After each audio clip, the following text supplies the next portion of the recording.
ઋષિકેશ પટેલ ભૂપેન્દ્રભાઈ પટેલની સરકારમાં પહેલા આરોગ્ય મંત્રીનો હવાલો સંભાળનાર ઋષિકેશ પટેલની કામગીરીના ચોમેર વખાણ થયા છે. કોરોનાની ત્રીજી લહેરમાં જ કોરોના સામે સુરક્ષા કવચ બનેલી વેક્સિનના 10 કરોડના ડોઝના લક્ષ્યાંક સુપેરે પાર પાડ્યા બાદ પીએમ જય માં કાર્ડનો સૌ કોઈને લાભ મળે તે માટે આપકે દ્વાર આયુષ્યમાનની મહાઝુંબેશ શરૂ કરી 80 લાખ કુટુંબના 4 કરોડથી વધુ લોકોને પીએમ જય માં કાર્ડ કાઢી આપવાની અસરકારક કામગીરીના પગલે જ તેમને હાલની સરકારમાં હવે ઉર્જા અને પેટ્રોકેમિકલ્સ, પંચાયત અને ગ્રામીણ આવાસ તેમજ કાયદાકીય અને સંસદીય બાબતોના વિભાગની વિશેષ જવાબદારી તેમને સોંપવામાં આવી છે.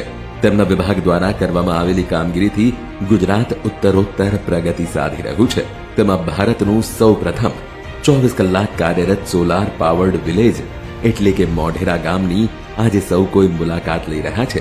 રાજ્યમાં સીએનજી પીએનજી નો વપરાશ વધે તે દિશામાં પણ ઋષિકેશ પટેલની ટીમ દ્વારા અથાગ પ્રયાસો થઈ રહ્યા છે, જેના પરિણામે જ ગુજરાત દેશના કુલ સીએનજી સ્ટેશનમાંથી 14% સ્ટેશન સાથે ગુજરાત મોખરાનું સ્થાન ધરાવે છે. સમગ્ર દેશના ઘરેલું પીએનજી જોડાણમાં 25% સાથે ગુજરાત અગ્રેસર રાજ્ય રહ્યું છે. ભાવનગરમાં વિશ્વના પ્રથમ ટર્મિનલના શિલાન્યાસથી ગુજરાતના ગૌરવમાં વધારો થયો છે. પવન ઉર્જાના ક્ષેત્રમાં પણ 13,000થી વધુ મેગાવોટની ક્ષમતા સાથે ગુજરાત દેશનું પ્રથમ રાજ્ય બન્યું છે. ગુજરાતમાં પીએમ સૂર્યઘર યોજના દ્વારા 4 લાખ કરતા પણ વધારે રૂફટોપ પેનલ્સની સાથે કુલ 10 લાખ રૂફટોપ સોલાર ઇન્સ્ટોલેશન સાથે ગુજરાત દેશમાં અગ્રેસર છે. ઉર્જા સિવાયની વાત કરીએ તો પ્રધાનમંત્રી આવાસ યોજના હેઠળ રાજ્યમાં 5,77,000થી વધુ આવાસોનું નિર્માણ કરવામાં આવ્યું છે. રાજ્યના 22 જિલ્લાઓના 66 જેટલા ગામોને સ્માર્ટ વિલેજ જાહેર કરી તેમનો વધુ વિકાસ કરવાનો શ્રેય પણ તેમને જાય છે. ગ્રામ પંચાયતોનું વિભાજન કરી વહીવટી કામ વધુ સરળ કરવામાં તેમનો વિશેષ ફાળો છે.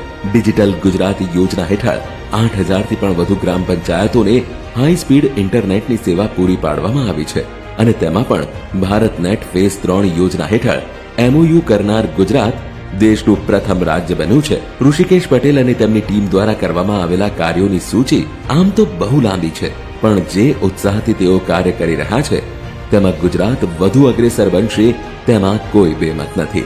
આવા જોશીલા, ખંતીલા એવા ઋષિકેશભાઈ પટેલને આવો તાળીઓના ગડગડાટથી વધાવી લઈએ.